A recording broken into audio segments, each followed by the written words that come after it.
Hello. So this is going to be reading the assumptions that my followers have made about me and reacting to them. So I put like a question box on my Instagram story and asked you guys to make assumptions about me. So I wrote them down and I'm going to be reading them out. Number one is that I'm a picky eater. So not really, it depends where I am. So like if I'm at a friend's house, I will eat anything they give me because I feel too terrible to refuse the food. Like even if I hate it, my biggest hate is bananas. If they gave me bananas, they might tip me over the edge actually, but I would try and eat it.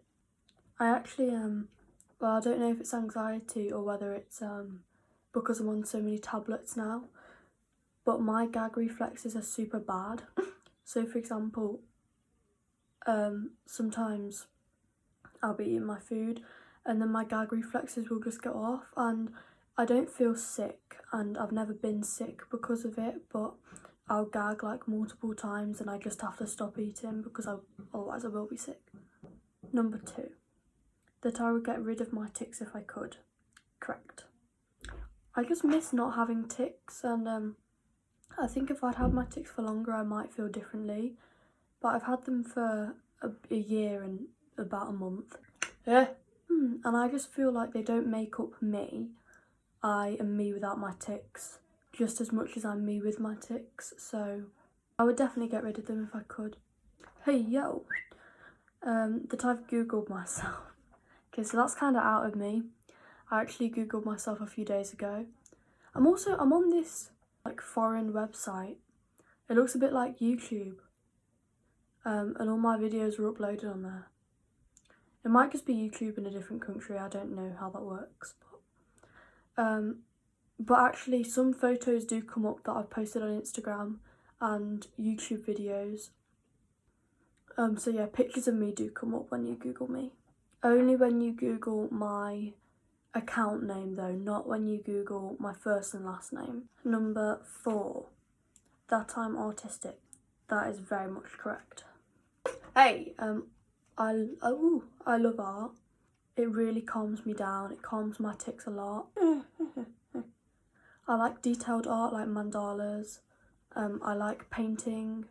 I've actually done oil paintings for relatives and like family friends. This is oddly specific, but we're gonna go with it. That I love posting, but it can get mentally draining. That resonates with me so much. Like, I love to educate people, but there's two things really. One, it's so hard to think of ideas for videos to post every day. On my Instagram recently, I've started posting what I call fillers, which is like, I don't know, 5-second videos that are to a sound and then I relate it to me. Like, it's so hard to think of things to post. And like, I don't know what people want. It seems to be that my longer, as in like a minute, videos that educate people and are talking about specific terminology and tics and how it can affect everyday life. Not that views matter to me, but the views are so much less than the views on videos that are like 10 seconds long.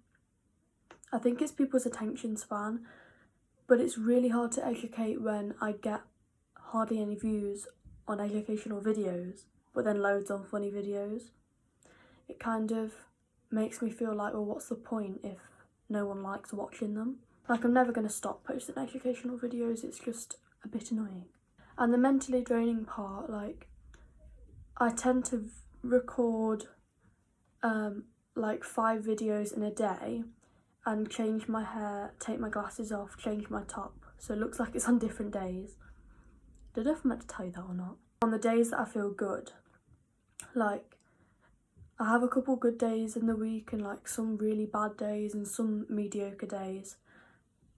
But I wouldn't want to get home from school on a really bad day and then record videos. So it definitely does get like tiring, but I love it, so it's okay. That I am gay. So whoever this is, you are half correct. I'm bi, but I don't really like labelling myself. But, you know, the label that does fit with how I would describe myself is bisexual. Open to any genders, but I do have a preference. So therefore, if what I think the definition for pansexual, I don't think I'm pansexual because I have a preference. Next is I don't like the wording of this at all, and I'll talk about it. In no way, shape or form am I coming at the person who said this because they won't have known.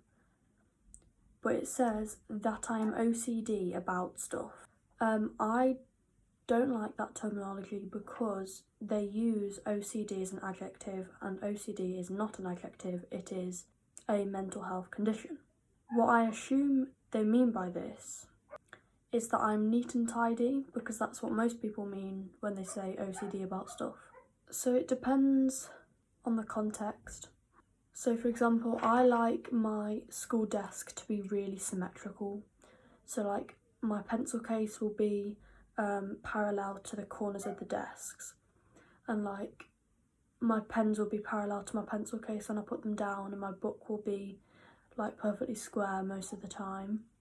But then my room is quite a dive, and I really do try and keep it clean. It's really hard to explain, but if any parents are watching this, they're probably like, oh, she's just another teenager. But it just gets messy. Like, I try and keep it clean, but it just messes up. But I'm getting a new room because we're having an extension done, and I'm going to keep that really clean and tidy. Also relating to the OCD, I actually am diagnosed with OCD. I have been since I was about 8. But my OCD really isn't about cleaning my hands or making things neat and tidy. Mine is very much obsessive thoughts, rituals, thinking that something bad will happen if I don't do the rituals. I have a lot of intrusive thoughts. So yeah, it's not the stereotypical OCD that people think of when you say OCD. Next one is that you want to speak French. So that's specific. I don't have the motivation to speak French, however, if I was to learn a language, it would be sign language. I actually did start to learn about a year ago, and it just stopped. I'm not entirely sure why. I can do the basics, counting letters in sign language, a few hobbies. Personally, I think that sign language should be taught in schools, and if it was, I would definitely take that as an option. Number 9 is that I love to read. I don't know, I'm dyslexic, so I struggle with reading. I don't get much enjoyment out of it because I struggle. I don't take the words in, the words move on the page unless I have a coloured overlay. Okay. But I love audiobooks. I have the whole Harry Potter audiobook selection, and I love to listen to them and read along with it because I find that way easier. I also have some of the Twilight ones. The next one is that you find some of your tics funny. Yeah, I do find some of my tics funny. I guess it would be the ones that make other people laugh, like sarcastic jokes as a tic, or when my tic replies to something someone said. And the last one is that I'm shy. Okay, this might sound bizarre, but I don't really know. Like, I don't think I'm shy, but I don't think I'm overly confident. With my friends, I think I'm the most out there in our group. You know, if you're in my group, comment. Like, I'm pretty sure I'm the most out there person in the group. Like, I don't have a social filter. I will just speak until someone tells me to stop, and then I realise that what I've said is a bit inappropriate, and then I'm like, whoops. But I'm quite quiet around people that I don't know, and depending on my mood, like if I'm anxious, I'm super quiet. No, I wouldn't say that I'm shy, but I'm definitely not. No, it depends who I'm with. Thank you. No, not thank you. Thank you, bitch. Sorry. Thank you for watching this video if you've got this far. It means the world. Like and subscribe, please. Goodbye.